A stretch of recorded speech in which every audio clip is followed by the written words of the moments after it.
आप 15 दिन का समय दिए हैं। सभी सीओ और कर्मचारी सुन लें कि दाखिल, खारिज, परिमार्जन प्लस और नापी, ये शिकायत नहीं होनी चाहिए कि अटका हुआ है। नहीं ना रहेगा, जाइए। नाम तो बुलाया ही नहीं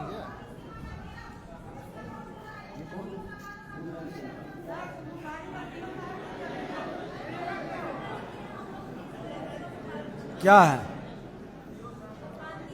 सारे कागजात अगर जो एक ही अंचल में रहेंगे तो 26 दिन यहां बैठना पड़ेगा। बाकी कागज को हम 2-3 से टेस्ट कर लिए हैं। सारे कागज हम लोग समीक्षा करेंगे और समाधान का निर्देश दिए हैं। आपका क्या है?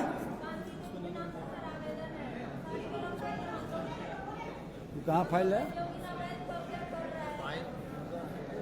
वो फाइल कहाँ है? रुक जाइए। मुसारी वाला फाइल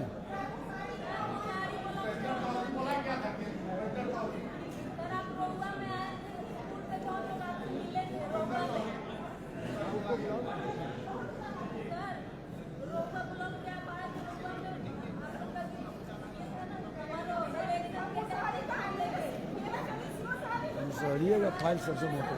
सबसे ज्यादा शिकायत मुसहरी में।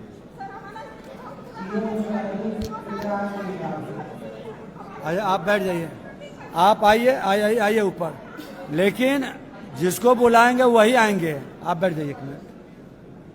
और एक महिला वहाँ बीच में खड़ी है जो बार बार उठ रही है, यही है।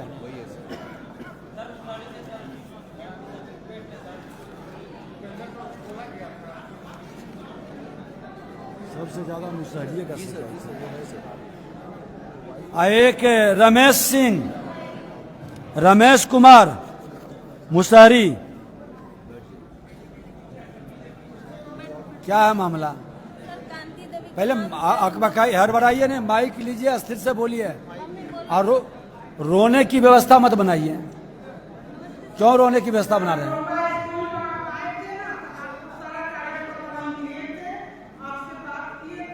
क्या है मामला?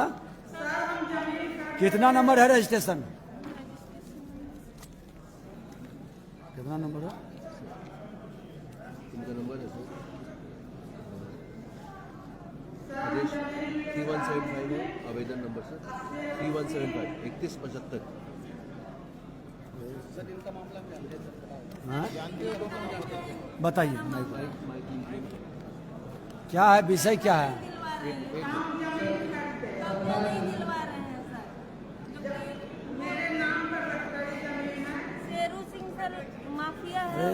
आनंद, इसमें कहाँ है इसका? निकालो। आनंद ये वाला देखिए, ये वाला है। 1 मिनट।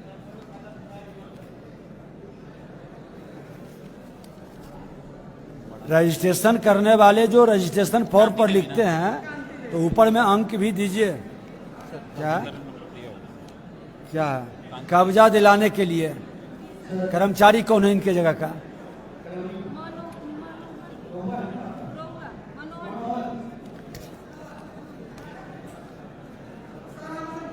एक मनोहर,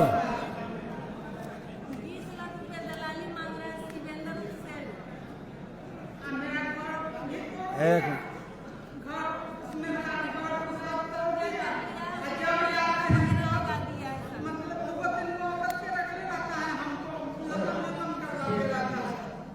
माइक दीजिए।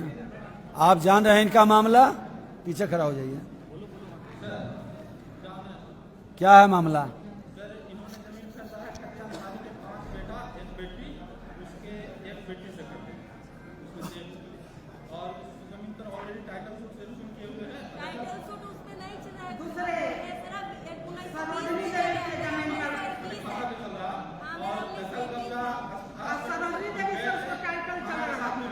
मेरे जमीन पर टाइटल नहीं, सरोजनी देवी वाला जमीन पर टाइटल था। 1920 आप आपस में बात नहीं करिए, बोलने दीजिए। आप बोलने दीजिए फिर बताइएगा।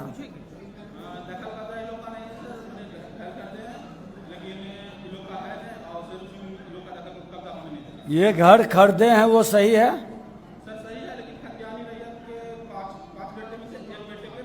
जी नहीं, सबके अलग अलग घर आई है। क्या है सीओ साहब? वो माफिया है सर, उस पर 50 गो से ऊपर केस है। उसका अपराधिक रिपोर्ट दिया सर मेरे पास।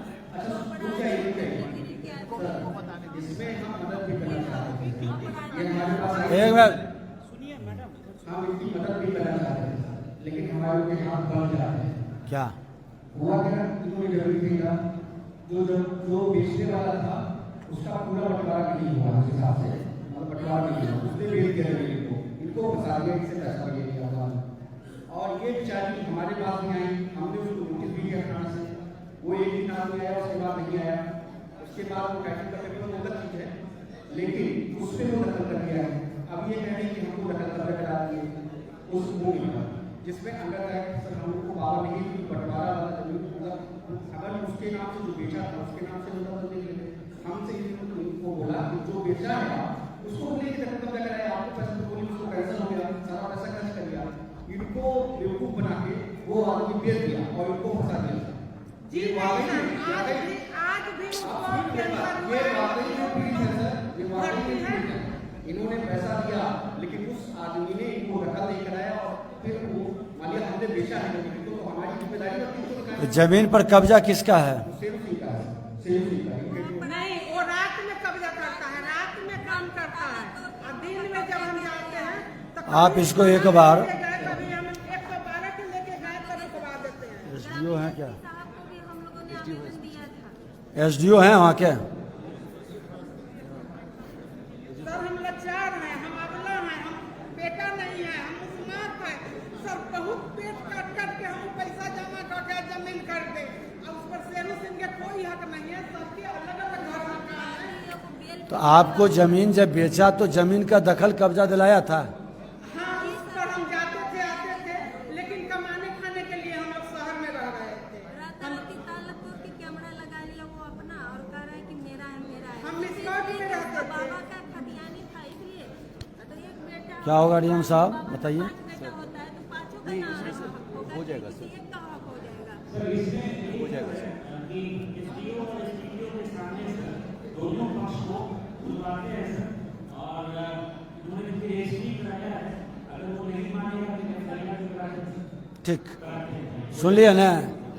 एसडीओ एसडीपीओ दोनों बैठ करके बुलाएंगे, और अगर जो फोर्जरी किया है तो उसकी गिरफ्तारी होगी, आपको दखल कब्जा देगा, और नहीं तो उसका भुगतान वापस करवाइएगा। जाइए। रमेश कुमार।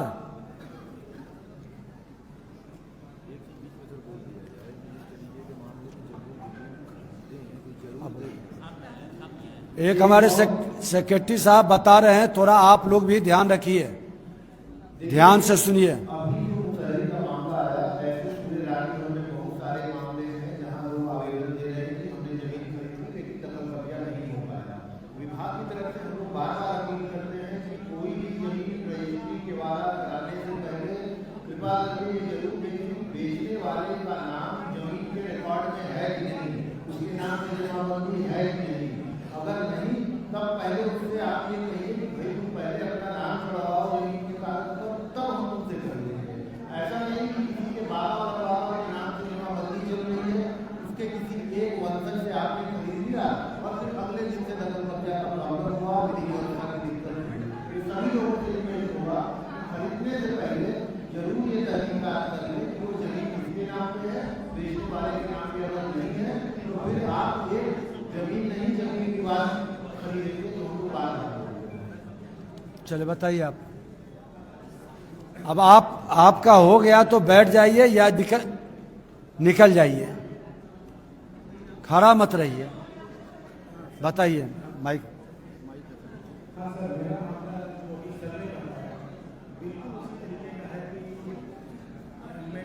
माइक पर ऐसे बोलिए। मैंने अपनी सारी प्रॉपर्टी कॉमर्शियल लैंड को परचेज करने के पहले गृहस्थ परिवार से आते हैं, तो मैंने उसका डॉक्यूमेंट चाहिए।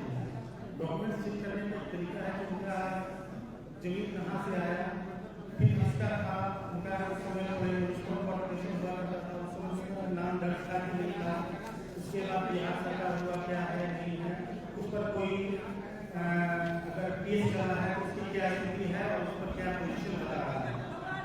ने अभी इस बात को बताया, मैंने ये तहकीकात करके मैंने भूखंड को खरीदा और भूखंड के विक्रेता के नाम पर आपके यहाँ का जमाबंदी है और उनका पहले जो 1923 का राय बाबू कमला प्रसाद के नाम पर खरीदा हुआ था और वो जमीन नगर निगम म्युनिसिपल कॉर्पोरेशन में यहाँ पर एक बालेश्वर प्रसाद थे उनके नाम पे है, उनके पुत्र के नाम पे, उनकी दो पुत्रियां हुई उनके नाम पे।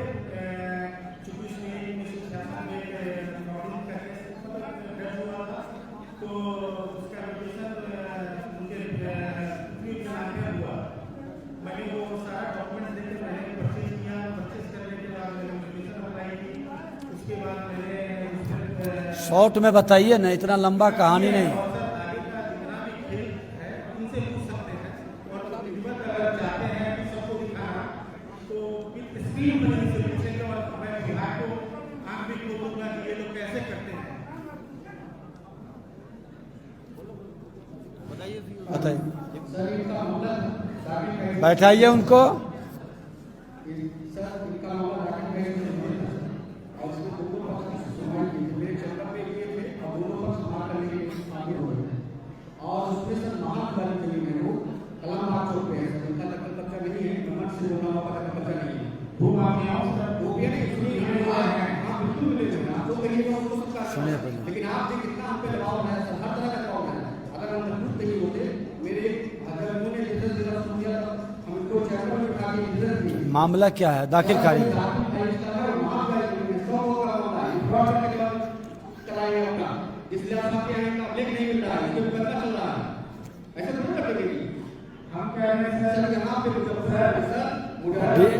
एक मिनट शांति, एक मिनट। मार के फेंक देंगे जो स्थिति है इन लोग का। पूछिए क्या नहीं दबाव बनाए, क्या नहीं, किससे नहीं करवाया, किसको नहीं दबाव बनाए, किस तरह का धमकी दिया, किस तरह का धमकी दिया। एक मिनट, सुनिए, आपका करते हैं हम समाधान। गलत होंगे तो जाइएगा जेल, सही होगा तो ये होंगे सस्पेंड, बता देते हैं। एडीएम, यहाँ के एडीएम साहब हैं, आप एक मिनट, एडीएम साहब और डीसीएलआर दोनों, डीएम साहब दोनों की कमेटी बना के 1 सप्ताह के अंदर जांच करवा लीजिए और हम 1 सप्ताह के अंदर रिपोर्ट चाहिए। और कोई भी एक में सुन लीजिए, सभी कर्मचारी और आरओसीओ कोई दबाव बनाता है, किसी के दबाव नहीं सुनना है। हमारा नाम लेके भी कोई कहे तो एक बार हमसे संपर्क कर लीजिए। हमारे ऊपर मुख्यमंत्री ही है ना, मुख्यमंत्री जी कभी सब काम में नहीं पड़ते हैं। कितना बड़ा कोई पॉलिटिशियन है, कोई ब्यूरोक्रेट है, कोई दबाव बनाए नहीं सुनना है, सही काम को करना है और नहीं सुधरिएगा तो फिर आपका सम्मान घटेगा। जनून काम को रोकना नहीं है। आप जांच करके, ये दोनों जांच करके देंगे रिपोर्ट। चलिए,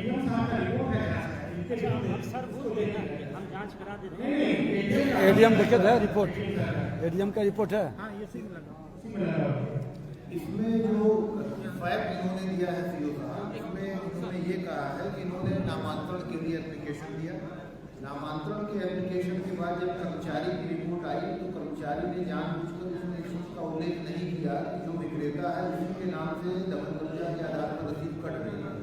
दूसरा, जब बाद में एक इस पर ऑब्जेक्शन आया तो जिस महिला के नाम से आया वो संभवतः मृतक थी, मृतक महिला के नाम से इस पर एक आपत्ति है और उस आपत्ति के बाद इसमें फिर कागज वगैरह बदलने का खेल हुआ, जैसा ये अपना आवेदन में लिख करके दे रहे हैं। सर इनका दखल सरकार पे नहीं है, ये हमको रिव्यू में काम करेगा, हमको गए रिसर्च पे और इसमें दोनों पार्टी के ऑफिसर आके और विभाग। एक मिनट, सीओ साहब, एडीएम जब रिपोर्ट दे रहे हैं, एक मिनट, राजस्व कर्मचारी ने अपने पद में दखल कब्जा का स्पष्ट होने का जिक्र किया है।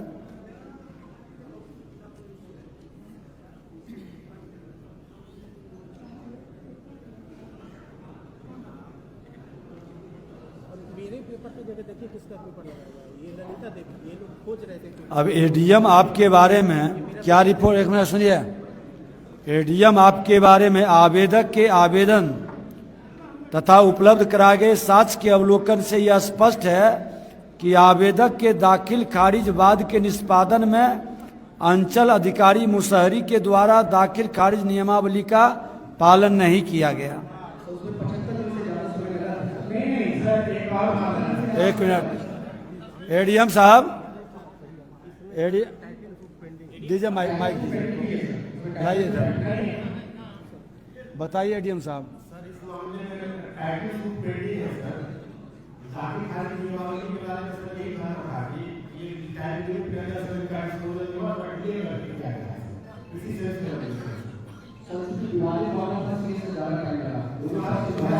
विवादित आप लोग बनाते हैं, इसमें कौन सा टाइटल? रुक जाइए, आप आपस में बात मत करिए। आप इसको एक स्पेशल विभाग से कमेटी गठित करके ये पूरी जांच करवा दीजिए। जब ये भी रिपोर्ट दे दिए और जांच करके सबसे ज्यादा मुसहरी का आवेदन क्यों आया है?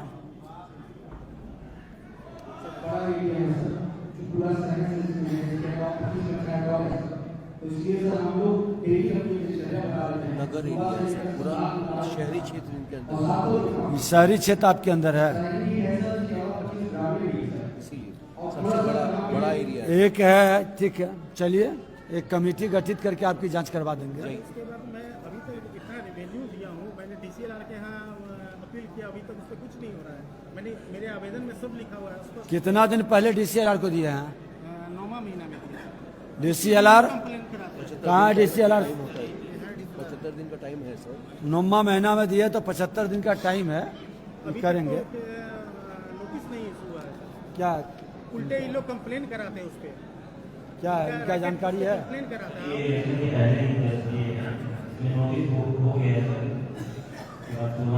आप दिखवा लीजिए, ठीक है दिखवा लेता है, चलिए।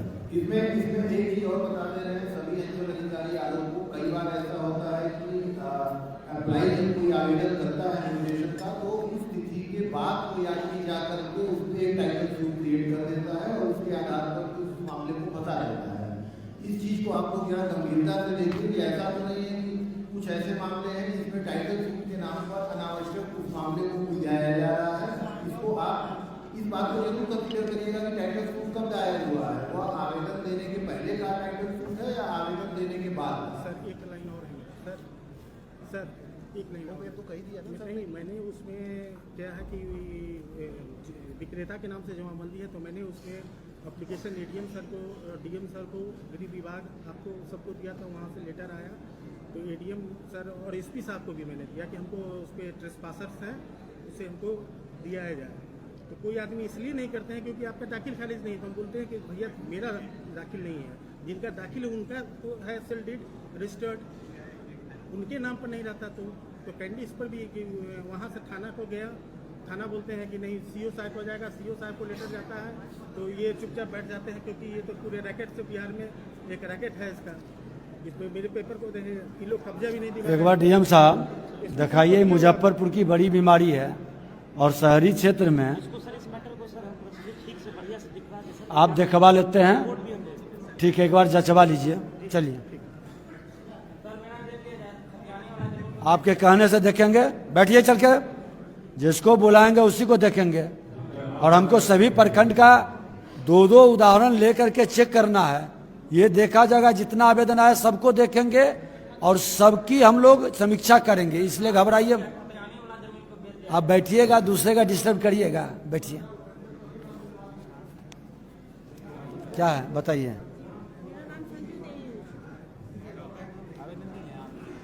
कहाँ का है मामला?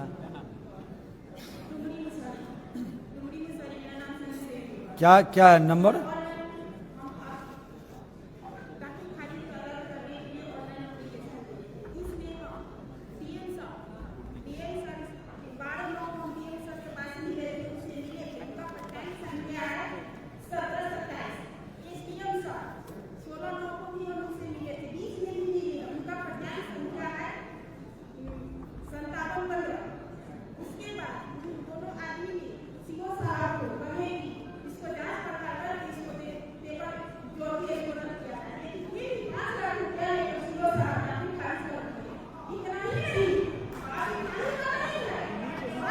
ताली मत बजाइए।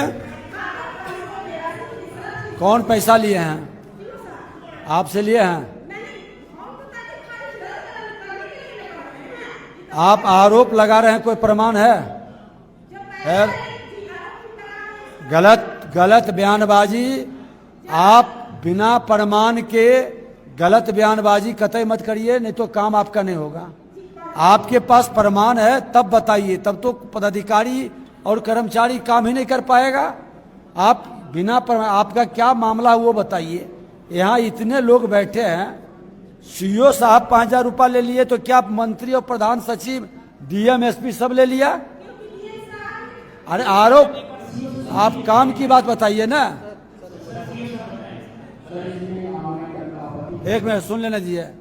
आरोप देखिए, दिक्कत कहाँ होता है, एक आग्रह करेंगे, 100 आदमी में 10-20 आदमी तो ईमानदार होगा, 10-20 आदमी भी तो सही काम करता है। हम सही आदमी पर आरोप लगाएंगे तो ईमानदार आदमी डिमोरलाइज होगा। ये गलत होंगे, इनके कागजात को हम लोग यहाँ मॉनिटरिंग कर रहे हैं। और मैं बता देता हूं कि उनको बख्शने वाले नहीं है, कोई भी रहेंगे। आरोप डायरेक्ट लगाने के पहले हाँ प्रमाण हो कि आपने पैसा दिया, या आपके पास टेप हो, रिकॉर्डिंग हो, जरूर सुना दीजिए ओपन करके। ऐसे ही नहीं लगे। बताइए क्या है आपकी समस्या?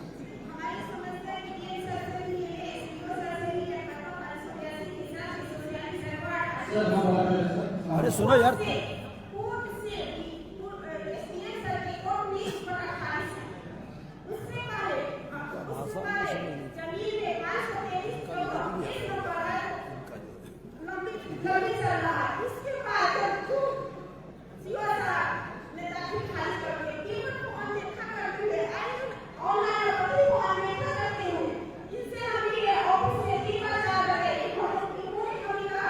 पहले आप गुस्सा में नहीं, नॉर्मल होइए, अपना बात रखिए।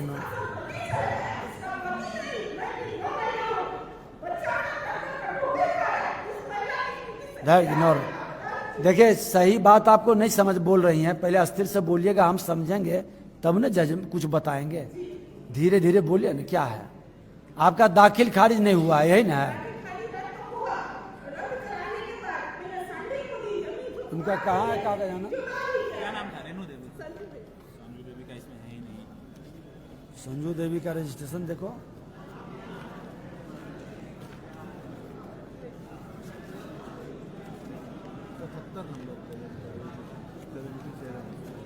हाँ 75 तो नहीं है, 15। आपको ये कहना है कि आपके इसमें नहीं है के विरोध में कोई आदमी म्यूटेशन कराने गया था, आपने आपत्ति किया और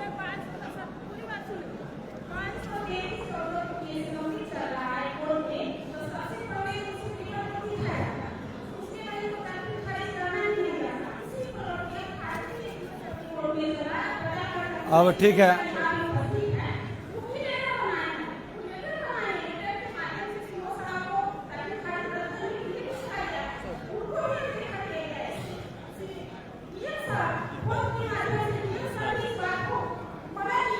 आप बताइए, अब हो गया? अब हो गया, बताइए।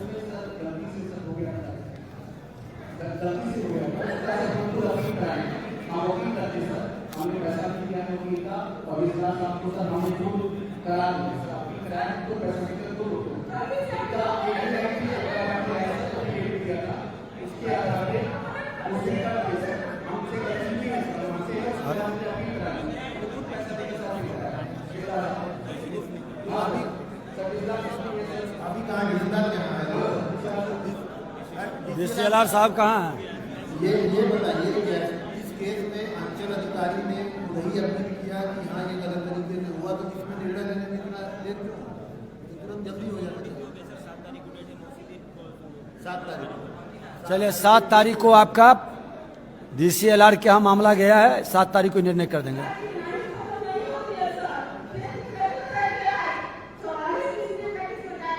अब चलिए, अरे अब रोने से समाधान होता तो बैठ करके आप घर में रो के समाधान कर लेती। अब यहाँ आए हैं, जब कहा गया DCLR को छीन लीजिए, ये चलिए चलिए लाइए माइक। अब नेक्स्ट